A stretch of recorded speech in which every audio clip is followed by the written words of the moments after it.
The Versatility of the Human Spear by Random3x. It was often debated what the most useful and enduring weapon amongst the member species was. Arguments would go on and on for endless hours, with no resolution ever in sight.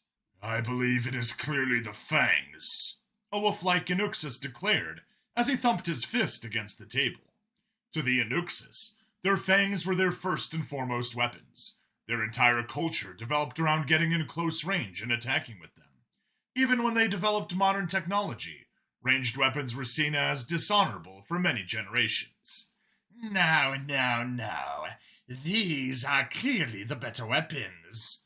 The Tuknik clacked its pair of mantis-like claws. Once again, to the Tuknik, their claws were their race's first and most reliable weapon. They had many other features that would have worked just as well, but the range their claws gave them was by far a greater advantage than even the Anuxus fangs.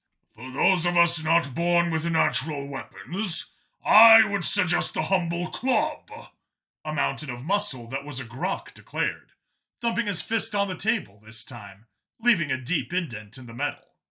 Throughout the grok's history, they had been simple brutes who never understood the need for tactics. If a war was declared, the forces would march up to each other in a single long line and hit each other on the head back and forth till one of them died, with the victor being the one with more survivors. Even after being aided by the more technologically advanced races, the grok preferred direct confrontation and made heavy use of energized, blunt weapons. "I imagine I could crush both your skull and carapace with one thump," the grok declared with a boisterous laugh. "What of you, human?" the Anuxus asked. The most useful weapon humanity ever really made was the spear. "A spear?" the Tuknik repeated with a dismissive tone. Ever since both races joined the Council Alliance, there had been some level of tension between them. The Anuxus and grok could only exhale a long sigh. Yes, a spear. The most versatile and simple weapon humanity can make. You see, we weren't born with natural weapons like you two, he explained, gesturing to the Anuxus and the Tuknik. And while we did develop the club, it was quickly outpaced by the spear. "Why not a sword?"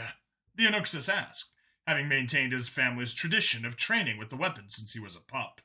"Swords take training to master, but a spear is as simple as a club, but a magnitude more versatile. With a club, you have to get in close." "Yes, for honorable combat. To thump the enemy!"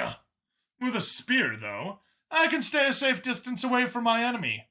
Humans naturally don't like the idea of dying, so if I can stab you from over here, I will," the human mimed, thrusting a spear to demonstrate.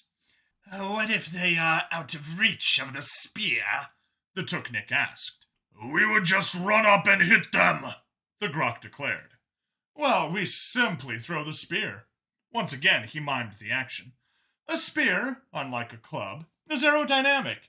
It can fly and hit someone out of reach. But the best part of a spear is not only how simple it is, but how much its strength multiplies when you have more people with spears. "Like with our club lines!" "A bit, but with thousands of spears behind a shield wall, humans became an unstoppable force. Even people using swords were left wanting when they faced a spear wall. The best part is you don't have to train too much to use a spear. Mostly stand here and use the pointy end." "I see what you mean. A simple but versatile weapon. And when massed with many, they would overcome a lot of enemies," the Anuxus pondered aloud. "I would have assumed you would have named firearms after all. Your race developed them relatively early compared to the rest of us." The human chuckled at this observation. "Never heard of a bayonet?"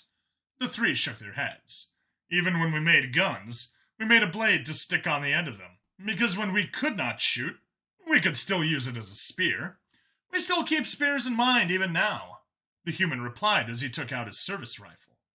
The three remembered when the humans first arrived, there was a massive stir regarding their weapons. The weapon had a shield generator built into its body. While the shot itself had a magnitude of penetration, even some laser shooters failed to match. Beyond that, the rifle had a hard light blade that protruded from the head of the rifle. Even now, many shuddered at the memory of the demonstration, where the shields overlapped and made it nigh impossible to injure the humans, while they could fire with impunity. So that light blade is a bayonet? The Tuknik asked, to which the human nodded. Yes, this is the Special Penetration Electromagnetic Acceleration Rifle Mark I. Spear for short. Even with all our technology, we do love our spear walls. The human finished with a smirk. That, and our military acronyms, he added before chuckling once more. Gatling got it right, also by Random3x. Human Hugo, we must prepare the station's defenses. The Hrungjar swarm are already in the system. Maka, the large reptilian alien, begged as he looked at the human head of security for the Earthling space station. Don't worry, Maka, we have this, Hugo replied, opening a defense chest and taking out a piece of machinery with multiple pipes connecting to a strange mechanism. Is that a weapon of some kind? Maka asked hopefully. Indeed it is, dear Maka. This is known as a minigun, Hugo explained as he tested the rotation of the pipes. It is an updated version of a very old weapon. How old, human Hugo? Maka asked. The original gun was made in the 1860s, so several centuries already. You are using such primitive weapons? Please. This design was already successful and was first invented all those centuries ago. We just stuck an electric engine onto the mechanism to make it go even faster. Hugo reassured her as he hooked the minigun into a mount and linked a metallic belt. But the swarm are endless. You need a rate of fire that is so absurd just to meet them head-on as you are, Maka protested. Please, Maka. This little baby can manage about 50 rounds per second. 50? Yes. The old gun was nowhere near as fast, but we ramped it up to go even faster, Hugo replied, giving the gun an affectionate pat. Still, human Hugo, even with the whole station's security forces using such weapons, it may not be enough. Please, we did more than make it go faster, Maka, Hugo replied, trying to reassure his friend. Go to that panel and look up the file labeled It Go Brrrr. Maka followed the suggestion and went up to a wall-mounted terminal and searched for the file. Opening the document, he was shocked to see the same design, but far larger, firing rounds that were significantly larger than the ones he could see being fed into the minigun. This may be able to take on a hive knight, Maka muttered, looking at the design. This station has several hundred of those babies as point defense weapons. These miniguns are just for the scraps that make it through, Hugo explained, giving a playful wink. But, human Hugo, this gun has an even higher rate of fire, Maka pointed out, as a holographic display of the weapon appeared, displaying its statistics.